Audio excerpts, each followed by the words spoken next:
21일 열린 국무회의에서 국군 방첩사령부를 해체하고 방첩과 보안, 안보 수사 기능을 분산하는 관련 법령이 통과됐습니다. 이번 개편은 방첩기관이 정치적 중립성을 지키면서 국가안보라는 본연의 임무에 집중하는 것에 중점을 뒀습니다. 정부가 12.12 군사반란과 5.18 민주화운동 진압 과정에서 불법 부당하게 수여된 정부 포상 198건을 취소했습니다. 지난 1월 보국 훈장 등 11건과 지난 3월 무공 훈장 10건에 이어 올해 들어 세 번째 정부 포상 취소입니다. 해군이 홀줄 작업과 함정 청소 등 5개 항목에 대해 민간에 위탁하는 시범 사업을 진행 중입니다. 진해기지에서 진행 중인 이번 사업을 통해 올해 말까지 총 500차례의 민간 위탁 함정 지원이 이뤄질 예정입니다. 시청자 여러분 그리고 국군 장병 여러분 안녕하십니까? KFN 국방뉴스 시작합니다. 국군 방첩사령부를 해체하고 방첩과 보안, 안보 수사 기능을 분산하는 관련 법령이 국무회의를 통과했습니다. 동향조사와 인사첩보, 세평 수집 기능은 폐지되고 신설되는 방첩기관에 대한 감찰과 외부 통제는 강화합니다. 박준혁 기자입니다. 정부는 오늘 국무회의에서 국군 방첩사령부령 폐지령안과 국방방첩본부령안, 국방안보지원령안 등 관련 법령 5건을 심의, 의결했습니다. 국방부는 앞서 지난 6월 10일 방첩사를 해체하고 기능을 분산하는 개편 방향을 발표했습니다. 방첩사를 해체하고 방첩, 보안, 안보수사 기능을 분산하겠습니다. 첫째, 권력기관의 수단이었던 동향조사, 인사첩보, 세평 수집과 같은 정보기관의 고유 업무가 아닌 불법 비리 정보 수집 등 권력형 임무 기능은 전면 폐지하겠습니다.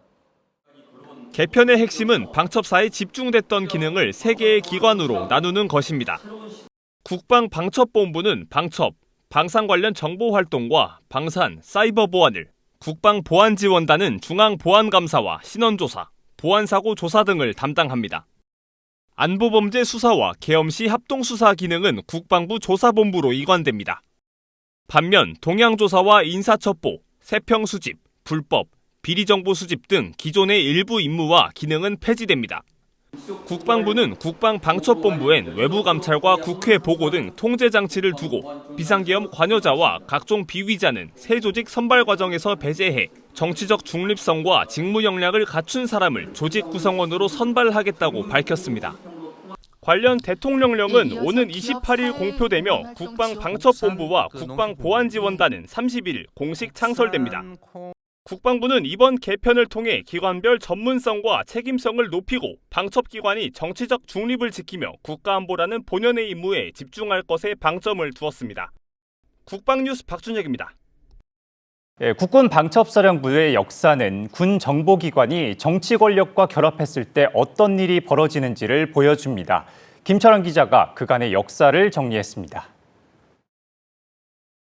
국군 방첩사령부의 역사는 1948년 5월 국군 창설 이후 군내 외부 세력 침투를 방지하기 위해 설치한 조선경비대 정보처 안보과에서 시작됩니다.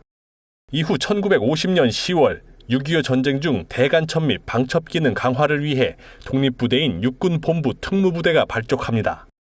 하지만 4.19 혁명 이후 권력 오남용 비판을 수용하고 방첩 본연의 기능으로 복귀하기 위해 1960년 7월 육군 방첩부대로 개편됐다가 1968년 10월 1.21 사태 등 안보 위기에 대응하기 위해 군 내부 보안과 정보 통합을 강화한 육군 보안사령부가 탄생합니다. 이어 1977년 9월 육해공군에 분산돼 있던 보안 방첩 조직을 국방부 직할로 통합하면서 국군 보안사령부가 출범합니다. 1979년 전두환 당시 보안사령관이 조직의 정보력과 수사권을 이용해 12.12 군사 반란을 주도하면서 보안사는 군사정권의 핵심 권력기관으로 떠올랐습니다. 1990년 민간인을 광범위하게 사찰해온 사실이 폭로되면서 1991년 1월 정치 개입 차단을 내걸고 조직명을 국군 기무사령부로 변경했지만 논란은 반복됐습니다. 세월호 참사 당시 유가족 동향을 수집하고 박근혜 전 대통령 탄핵 정국에서는 계엄 시행 방안을 검토한 문건까지 작성한 사실이 드러나면서 2018년 9월 기무사 해체 후 군사안보지원사령부로 재창설됩니다. 정치 개입을 금지하고 민간인 사찰을 막겠다던 개혁이었는데 2022년 11월 국군 방첩사령부로 명칭을 바꾸고 조직과 기능을 다시 확대하면서 개혁 노력은 유명무실해졌습니다. 그리고 방첩사는 12.3 비상계엄 당시 국회와 선거관리위원회에 병력을 투입하고 정치인 체포조를 운영하면서 과거의 악습을 완전히 청산하지 못한 모습을 드러낸 바 있습니다. 간판을 바꾸고 개혁을 약속했지만 되풀이된 정치 개입. 정부는 결국 방첩사를 해체하고 권한을 분산하는 것만이 악순환을 끊는 길이라고 판단했습니다. 국방뉴스 김철환입니다.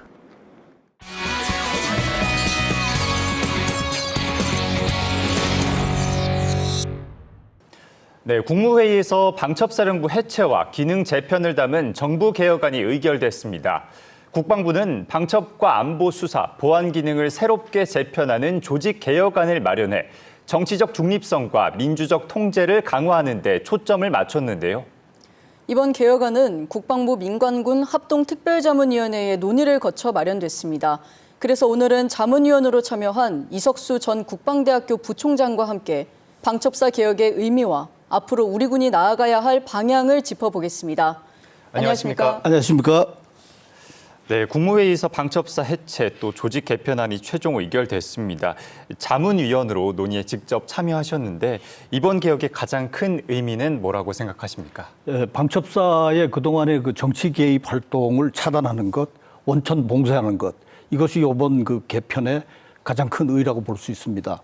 그것이 가장 큰 의의지만은 또 다른 의의는 방첩사의 방첩 기능을 강화한다.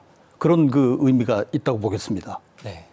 그럼 이번 개편이 이 방첩과 안보 수사 그리고 보안 기능을 분산하고 조직을 새롭게 재개편하는 게 핵심이지 않습니까? 네, 그렇습니다. 그래서 가장 크게 달라진 점은 무엇이고 또 이런 변화가 왜 필요했다고 보시는지 설명 부탁드립니다. 예, 지금 방첩사가 가지고 있던 기능은 방첩 기능, 정보 기능, 그다음에 수사 기능, 그다음에 보안 기능 이렇게 가지고 있었습니다. 근데 이 수사라든가 보안이라든가 이런 것들이 여러 가지 문제가 있고, 그다음에 이제 또 정치 활동, 정치 개혁과 관련해서 또 방첩사가 하고 있던 일 중에서 그 요번에 완전히 지워버린 일들이 있는데 그 동향 파악, 그다음에 인사평가, 그다음에 세평 수집 이런 것들을 통해서 민간 부분에도 활동을 하고, 그다음에 군 인사에도 관여를 하고 이제 그런 일들이 있었습니다. 그래서 이번에는 수사는 국방부 조사본부로, 보안은 국방보안지원단으로,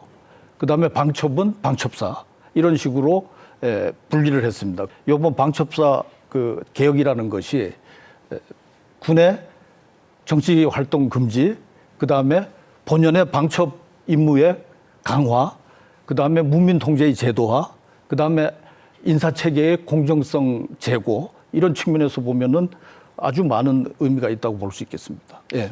네, 그렇군요. 이 방첩 기능은 국가 안보를 위해서도 반드시 필요하지만 동시에 정치적 중립성 또 국민의 신뢰도 또 중요합니다.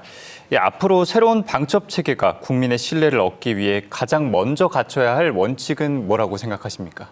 첫 번째 원칙은 정치 불개입, 두 번째 원칙은 본연의 임무의 집중, 선택과 집중, 방첩 정보에 집중을 해서 수집, 분석, 그리고 배포, 활용 이런데 그다음에 또 이제 방첩 정보의 요원들을 훈련시키고 이런 핵심적인 업무에 집중해야 된다. 나머지 곁눈질을 해서는 절대 안 된다. 이런 원칙을 견고히 지켜야 되겠죠. 네. 네, 그럼 마지막 질문입니다. 네. 이번 개혁이 또 이렇게 일회성 조직 개편에 그치지 않고 네. 국민에게 신뢰받는 군으로 이어지기 위해선 앞으로 반드시 보완해야 될 과제는 무엇이라고 보십니까? 자꾸 현상 유지적인 생각을 하는 것이 아니라 이제 우리가 모든 것이 바뀌었기 때문에 변화 속에 변화에 적응하는 대한민국의 강군이 되어야 되겠다는 그런 각오를 가지고 개혁에 적극적으로 참여하는 것이 무엇보다도 중요하다. 그렇게 될 때 대한민국의 국군은 새 시대, 새 안보 환경에 적응하는 세계 최강군 중에 하나가 될 수 있을 것이다 이렇게 보여집니다. 네, 지금까지 이석수 전 국방대학교 부총장과 함께했습니다. 오늘 말씀 감사합니다. 감사합니다. 정부가 12.12 군사반란과 5.18 민주화운동 진압 과정에서 불법 부당하게 수여된 정부 포상을 취소하기로 했습니다. 국방부는 계엄 업무 관련 무공 훈장과 포장의 서훈 취소를 추진하며 앞으로도 관련 사례를 지속적으로 검증하겠다고 밝혔습니다. 이민형 기자입니다. 정부가 12.12 군사반란과 5.18 민주화운동 진압, 계엄 업무와 간첩 조작 사건 관련자에게 수여된 부적절한 정부 포상을 취소합니다. 행정안전부는 21일 개최된 31회 국무회의에서 이러한 내용을 담은 서훈 취소안이 심의 의결됐다고 밝혔습니다. 취소 대상은 모두 167명, 198점으로 계엄 업무 관련 무공 훈장과 포장 76점, 간첩 조작 사건 관련 정부 포상 122건이 포함됐습니다. 행정안전부는 관계부처와 함께 공적 기록과 법원 판결 등을 종합적으로 검토해 반헌법적 행위와 인권 침해 등에 따른 부적절한 정부 포상을 확인했다고 설명했습니다. 국방부도 계엄 업무 유공자로 서훈된 76명에 대한 무공 훈장과 무공 포장 취소를 추진했다고 밝혔습니다. 먼저 국가안전보장 유공자 42명은 상훈법 제8조에 명시된 거짓 공적이 확인되었습니다. 근무 경력과 당시 대간첩 작전 기록 등을 전수조사한 결과 전투에 준하는 직무 수행 및 국토방위에 헌신 노력한 공적이 없음에도 서훈을 받은 사실이 확인되었습니다. 국방부는 이어 계엄 업무 유공자 34명에 대해서도 당시 수행한 계엄 업무가 사법적으로 국헌문란 및 내란 행위로 판단된 만큼 서훈 요건에 해당하지 않는다고 설명했습니다. 당시 비상계엄 상황은 헌정 질서를 파괴한 국헌문란 및 내란 행위로 사법적 평가가 확정됨에 따라 무공 훈포장 서훈 요건에 해당하지 않으며 계엄 사령부 및 예하부대에서 수행한 계엄 업무는 신군부의 불법적인 권력 장악과 내란에 조력한 행위로 공적이 될 수가 없습니다. 정부는 올해 초에도 간첩 조작 사건과 12.12 군사반란 관련 정부 포상을 취소한 데 이어 앞으로도 관계부처 합동검증을 통해 부적절한 정부 포상에 대한 취소 절차를 이어갈 방침입니다. 국방뉴스 이민형입니다. 국방부가 탁월한 업무 성과로 국민의 생명과 안전을 지켜낸 부대와 장병을 격려하기 위해 특별성과 포상금 제도를 도입했습니다. 두 번째 우수 성과로는 대형 산불과 집중호우 등 국가적 재난 현장에서 선제적 대응 시스템으로 국민의 버팀목이 되어준 육군 이작전 사령부가 선정됐습니다. 김효진 기자가 보도합니다. 여객기가 추락하고 산이 통째로 타들어가고 하늘에선 폭우가 쏟아집니다. 저수지가 바닥을 드러내는가 하면 철도가 마비될 위기에 처하기도 합니다. 지난 1년 대한민국은 이처럼 가혹한 재난과 끊임없이 마주해야 했습니다. 발생한 장소도 재난의 종류도 제각각이지만 위기의 순간마다 국민의 곁을 지킨 단 하나의 키워드가 있습니다. 바로 우리 군입니다. 그리고 그 중심에는 강원과 경기를 제외한 대한민국 전역의 재난 현장을 진두지휘한 컨트롤타워 육군 2작전사령부가 있습니다. 가장 치열했던 건 지난 봄 경남 산천에서 시작해 전국을 뒤덮은 유례없는 대형 산불 현장이었습니다. 네, 저희 군인의 사명 자체가 국민의 생명과 재산을 보호하는 거라고 믿고 있기 때문에 작년의 기억을 좀 되돌려보면 봄철에 발생했던 경남 경북의 대형 산불과 여름철의 집중호우 등은 정말 저희 군 장병들도 어려웠지만 피해를 입은 국민들도 정말 어려움을 많이 겪었으리라고 생각합니다. 축구장 6만 개 면적이 순식간에 잿더미로 변하는 위기 속에서 작전사는 1만 명이 넘는 병력과 군 헬기 392대를 현장에 투입했습니다. 그야말로 유례없는 대형 산불에 선제적인 총력 대응을 펼치며 화마를 진압했고 불이 꺼진 뒤에도 2달간 대민 지원에 나서며 국민과 함께했습니다. 작년에 대형 산불이 저한테는 큰 임무였던 것 같습니다. 그때 당시에 주민들이 대피를 하고 그다음에 피해 입은 상황 속에서 이제 장병들이 지원을 나가면서 그 상황을 다 극복하던 그 순간들이 가장 기억에 남은 것 같습니다. 힘들었지만 평소에 잘 준비가 되어 있었기 때문에 임무를 잘 완수할 수 있었습니다. 국가적 위기 앞 부대의 움직임은 엄중하고 신속했습니다. 무안공항 여객기 추락 참사 당시에는 사고 직후 단 10분 만에 재난대책본부를 가동해 정밀 수색을 이끌었고 7월의 극한 호우 때는 3만여 명의 장병을 유기적으로 통제하며 무너진 산사태 현장을 일궈냈습니다. 강릉의 가뭄과 철도 파업 현장까지 국민의 안전이 위협받는 곳이라면 어디든 작전사의 선제적 재난 대응 시스템이 먼저 움직였습니다.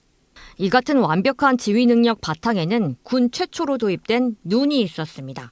작전사는 KBS 재난 미디어 센터와 협조해 전국 16,000여 개의 CCTV를 실시간으로 관제하는 시스템을 구축했고 올해 3월 이를 전군으로 확대해 재난 예측의 효율성을 획기적으로 끌어올렸습니다. 복잡하고 예측하기 어려운 재난 속에서도 선제적 시스템을 통해 군 인명 피해 제로화와 민간 피해 최소화를 동시에 달성한 이 작전사령부. 이들의 노력은 이번 국방부 우수사례 시상식에서 가장 빛나는 자리에 오르며 큰 결실로 인정받았습니다. 예, 우선 이 뜻깊은 상을 받게 돼서 매우 영광스럽게 생각합니다. 우리 이 작전사 또 육군 전체 인원들이 심기일전하여서 지원한 성과라고 생각합니다. 국민들께 당부하고 싶은 것은 저희 또 이 작전사 지역이 충청, 전라, 경상도 지역에 있다 보니까 곳곳에 재난 상황에 노출되어 있습니다. 항시라도 그런 상황이 있을 때 주변에 우리 국군이 있다는 걸 잊지 마시고 필요하실 때 불러주시면 적극 지원하겠습니다. 화마가 핥히고 간 잿빛 능선에서 흙탕물이 덮친 침수 현장에서 재난이 이름을 바꿔가며 찾아오는 동안 대한민국 국토를 지켜낸 건 바로 이 작전사령부의 강인한 저력이었습니다. 국방뉴스 김효진입니다. 국방부가 여의도 면적의 10배 규모인 2,916만 제곱미터의 군사시설 보호구역을 해제하거나 완화한다고 21일 밝혔습니다. 이번 조치로 강원 고성과 속초, 경기 평택과 고양, 서울 용산 등 5곳의 제한보호구역이 해제되고 경기 시흥 일부 통제보호구역은 제한보호구역으로 완화됩니다. 또 서울 마포 은평구와 경기 고양 세종시 일대 비행안전구역 일부도 해제될 예정입니다. 국방부는 군사작전에 지장이 없는 범위 안에서 주민생활 개선과 지역 발전을 위해 보호구역을 합리적으로 조정하겠다고 밝혔습니다. 해군이 병력 감소에 대응해 장병들의 업무 부담을 줄이고 전투 임무에 집중할 수 있도록 군수 지원 체계를 바꿉니다. 헛줄 작업부터 함정 내외부 청소 등 5개 항목을 외주 용역 시범 사업으로 시행 중입니다. 이채원 기자입니다. 해군이 지난 4월부터 함정 승조원 부하 경감 외주 용역 시범 사업을 진행 중이라고 21일 밝혔습니다. 이 사업은 함정 출입항 시 필수적이지만 다수의 인력이 필요한 헛줄 작업, 육상 전원 케이블 연결 철거 정비, 유류 공급과 수급, 함정 내외부 청소와 정비 폐기물 수거 및 운반 등 5개 항목을 민간에 위탁하는 사업입니다. 경남 진해기지에서 진행 중인 이번 시범 사업은 현재까지 함정 총 45척을 대상으로 157차례 지원이 이뤄졌으며 올해 말까지 총 500차례 민간 위탁 함정 지원이 이뤄질 전망입니다. 해군은 이번 사업을 통해 장기 출동 함정 한 척이 입항할 때마다 승조원들에게 2, 3일가량의 시간이 확보돼 재충전과 교육훈련에 집중할 수 있게 됐다고 평가했습니다.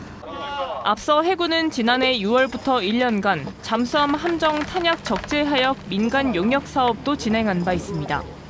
시범 사업 기간 동안 휴일 근무는 기존의 4분의 1로 줄어드는 등 효과를 확인한 이후 올해 6월부터 이 사업을 진해기지에 출입항하는 수상함까지 확대 적용했습니다. 이에 따라 기존에는 민간 인력이 함정 앞까지만 탄약을 운반하고 이후 업무는 승조원이 도맡아 했지만 이제는 포장 해체와 볼트 탈착 등 육상 함상 적재, 하역 업무 전반을 민간 전문 인력이 담당하게 됩니다.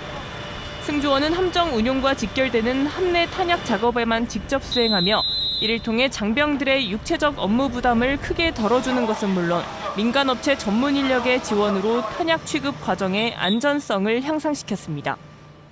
입항 후 진행해야 했던 부수적인 작업 부담이 장병들이 체감할 정도로 크게 줄었습니다. 절감된 시간만큼 본연의 임무에 매진하여 강한 전투력으로 보답하겠습니다. 해군은 지난해 8월부터는 일부 함정을 대상으로 올해 5월부터는 진해기지 정박 전 함정에 급식 지원 서비스도 시행하고 있습니다. 이 사업은 진해기지 정박 함정의 평일 점심을 육상 식당에서 조리해 배송하고 식사 후 수거까지의 함정 조리 요원의 피로도 감소 효과를 내고 있습니다. 국방뉴스 이채원입니다. 해군사관학교의 학년별 학예 군사 실습이 한창입니다.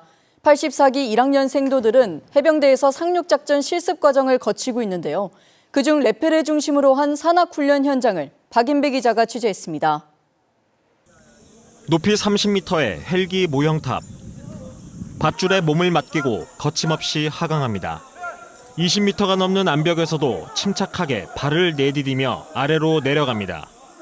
해병대 산악훈련의 핵심 중 하나, 레펠 훈련입니다. 해병대 산악전 교육대에 선 이들은 해군사관학교 생도들입니다.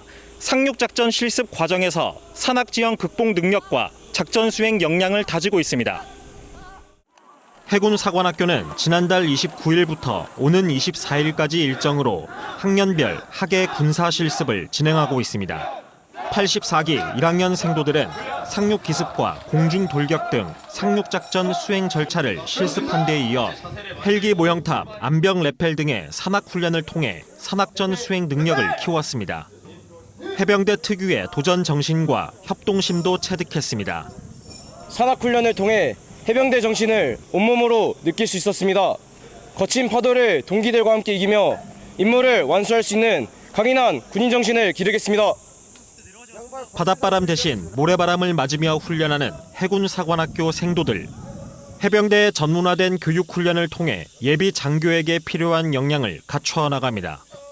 이는 미래 해군 해병대 장교의 합동작전 수행 능력을 높이는 기반이 됩니다. 헬기 레펠, 기초 레펠, 자연 암벽 레펠을 통해서 산악전에 대한 능력 그리고 나아가 상륙작전에 대한 이해력을 높였습니다. 이러한 경험은 인원들이 미래 해군 해병대 리더로서 성장하는 데 든든한 초석이 될 것입니다. 해군사관학교 84기 화이팅! 상륙작전 수행을 위한 다양한 교육훈련. 해군사관학교 생도들은 미래 해군 해병대 장교의 기본기를 충실히 다지고 있습니다. 국방뉴스 박인배입니다.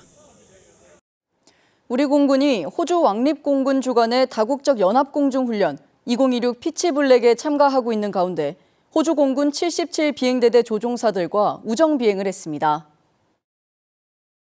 20일 호주 다윈 기지에서 시작된 이번 우정 비행에는 우리 공군 KF-16 전투기와 호주 공군 F-35A 전투기가 참가했습니다.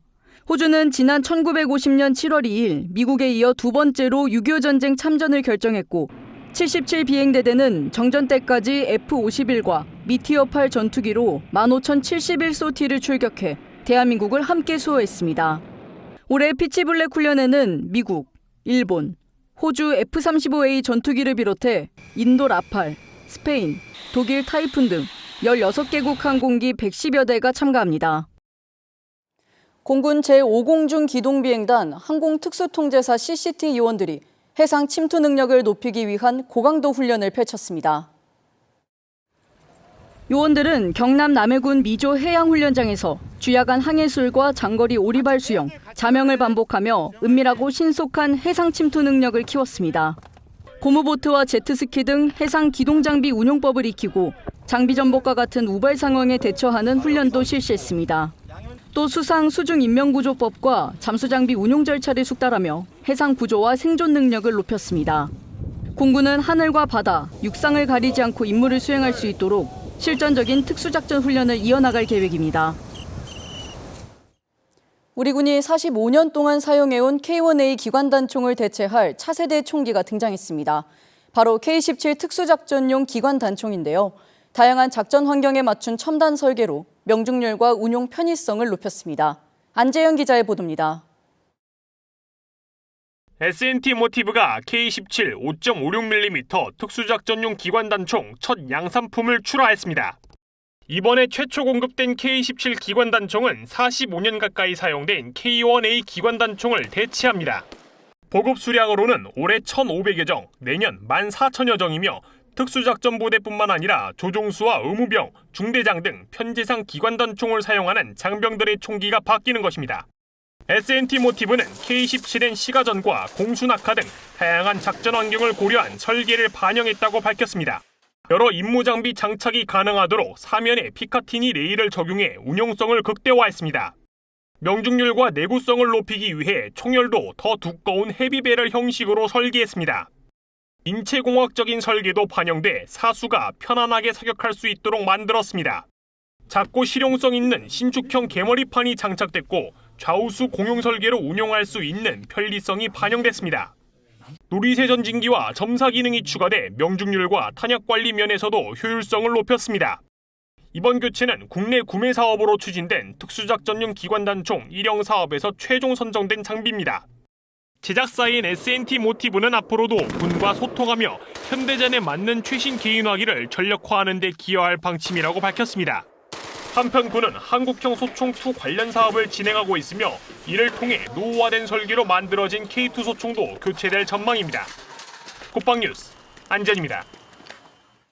전 세계 상위 군인들의 재활과 도전을 응원하는 국제 스포츠 대회 인빅터스 게임이 아시아 최초로 대한민국 대전에서 열립니다. 스포츠를 통해 한계를 넘어서는 선수들의 도전과 상위 군인을 향한 존중, 연대의 의미를 전하는 무대가 될 전망입니다. 신소진 기자의 보도입니다. 2029년 세계 상위 군인 체육대회인 인빅터스 게임 개최지로 대한민국 대전이 최종 선정됐습니다.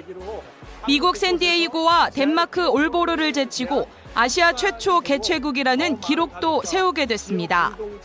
영국 인빅터스 게임 재단은 중앙정부와 지방정부, 상위 군인사회가 재활과 회복이라는 공동 목표 아래 긴밀한 협력 체계를 구축한 점을 높이 평가했습니다. 인빅터스 게임은 영국 해리 왕자가 2014년 창설한 대회로 상위 군인들이 스포츠를 통해 신체적, 심리적 한계를 극복하고 새로운 삶에 도전하도록 돕는 국제 행사입니다. 양궁과 육상, 수영, 휠체어 농구 등 12개 종목에서 선수들은 승패를 넘어 도전과 극복의 가치를 보여줍니다.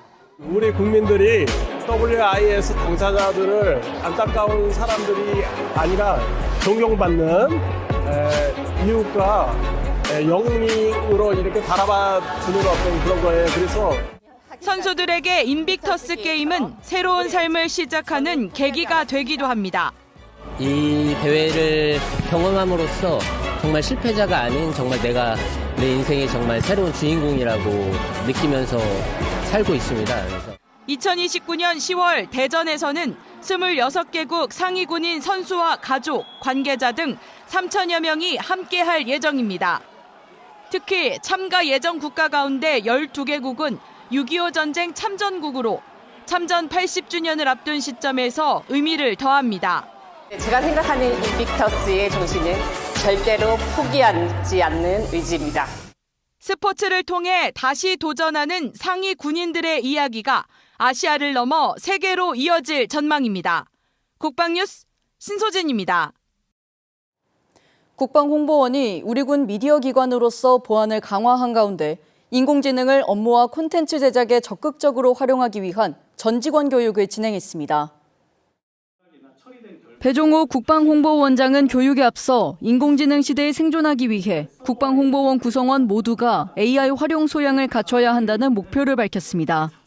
교육에 나선 KBC 지방자치TV의 유군원 편성국장은 AI 안전하게 쓰는 법이라는 주제로 2026년 미디어 업계의 AI 활용 현황과 안전한 활용 방안을 강의했습니다. 특히 유 국장은 정부가 발행한 AI 보안과 저작권 관련 서적을 소개하고 로컬 오픈소스 에이전트에서 민감 데이터를 처리한 후 보도자료 수준의 공개 정보만 대형 언어 모델로 이동하는 보안 분할 방법을 제안했습니다. 이어서 오늘의 국방단신 전해드립니다. 군인의 육아휴직 대상 자녀 연령을 일반 국가공무원과 같은 만 12세 이하 또는 초등학교 6학년 이하로 확대하는 군인사법 일부 개정 법률안이 발의됐습니다. 기존 만 8세 이하 또는 초등학교 2학년 이하로 제한된 인사법을 개정하면서 정부는 군인의 자녀 양육 여건을 개선하고 일가정 양립 지원의 형평성을 높이겠다는 방침입니다. 해군 잠수함 사령부의 1200톤급 잠수함 4척이 무사고 안전항해 30만 마일을 달성했습니다. 대상은 최무선함과 이종무함, 정우남, 이순신함으로 지구둘레 14바퀴 반에 달하는 거리를 무사고로 항해하며 뛰어난 운용 역량을 입증했습니다. 이로써 우리 해군이 운용하는 장보고급 잠수함 9척 중 7척이 무사고 안전항해 30만 마일이라는 이정표를 세웠습니다. 육군 구보병사단 황금박쥐 여단이 드론 운용 능력 향상을 위한 스포츠 드론 경연 대회를 개최했습니다. 대회엔 사전 예선을 거쳐 선발된 16개 팀, 48명의 장병이 참가했습니다. 이번 대회는 보호 장비가 장착된 소형 드론을 활용해 양측 골대에 드론을 통과시키는 드론 농구 방식으로 진행됐습니다.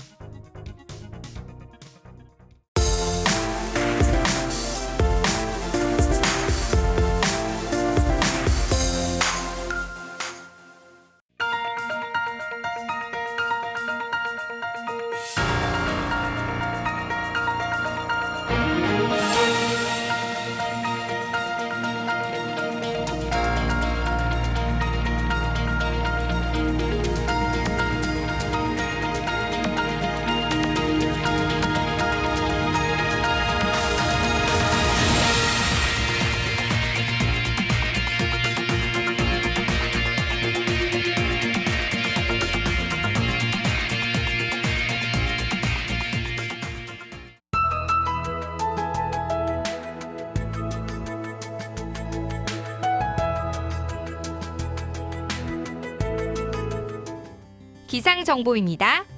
중부지방에 내려졌던 호우특보는 모두 해제됐습니다. 자세한 날씨 알아보겠습니다. 내일 예보입니다. 내일도 곳곳에 장맛비가 강약을 반복하며 내릴 것으로 보입니다. 이미 많은 비가 내려 지반이 약해진 가운데 산사태 등 추가 피해에 주의하시기 바랍니다. 내일 아침 최저기온은 서울 24도, 사천은 27도로 예상되며 한낮 최고기온은 서울 30도, 대구는 36도로 예상됩니다. 주간 기상 전망입니다. 이번 주까지 장마전신이 중부 지역에 위치하며 장맛비가 쭉 이어지겠습니다. 장마전선의 위치에 따른 예보 변동성이 큰 상태이므로 발표되는 예보를 지속적으로 참고하시기 바랍니다. 이상 공군 기상단 제공 기상정보였습니다. 이것으로 KFN 국방뉴스를 마칩니다. 시청해주신 여러분 고맙습니다.